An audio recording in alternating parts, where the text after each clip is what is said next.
I get a lot of questions on the shoe forums about whether or not binder or book binder leather or corrected grain leather or polished cobbler, etc. is of high quality. And so I thought it would be helpful to just take a really quick look at a pair of shoes that's made with binder and a pair that's made with full grain leather.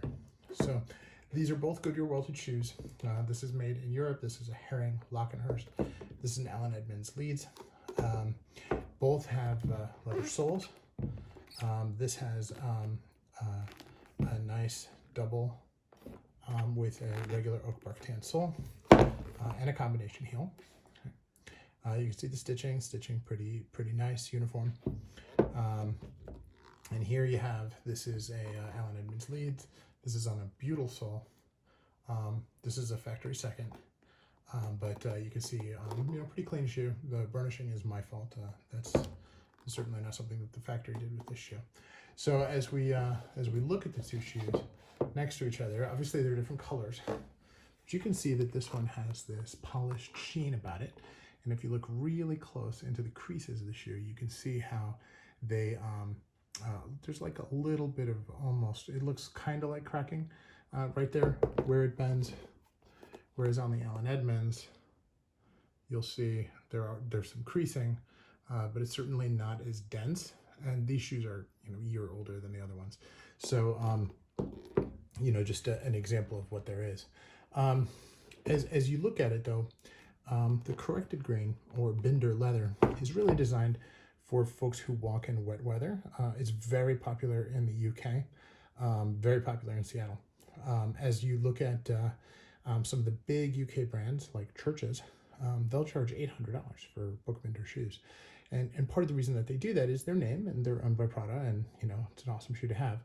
But secondly, the way that the binder is made is a little different. I have a pair of Allen Edmonds Walden, which is in polished cobbler. And it used to be when you had, a polished cobbler, they would charge half as much for it. They don't do that anymore because the shoes are just higher quality. And this is a good example of one where it has that sheen, but the feel of the leather is not plasticky. It looks like it has that sheen, but it doesn't feel like plastic. It's soft to the touch.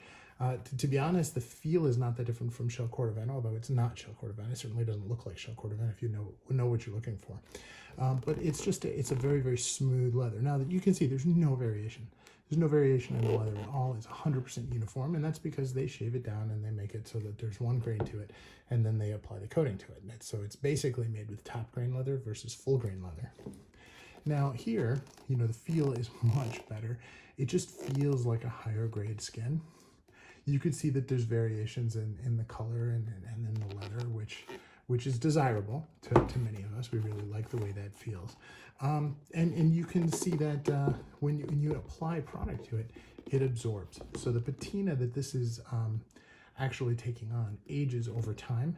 And really that's also part of the difference between like a box calf and a Vigano leather is that at De Hanoi, the tannery, they don't finish the Vigano leather. They actually provide it so that you can dye it and you can make changes to the color and it'll absorb that, where they put a finishing on everything else, which is not like corrected grain or binder, but it just makes it a lot harder to dye. It's more permanent. So when you see your black shoes, a lot of them, when it's really hard to strip, it's because it's tanned black, where what a lot of the patina artists really like is something that's dyed black and that they can take the dye off.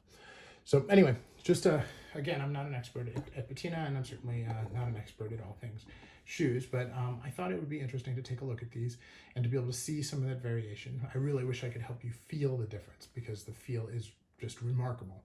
But anyway, that's it. That's all I have to say for now. To Plain Toe Bleachers, and this is Wisconsin Shoe Guy signing off. Thanks.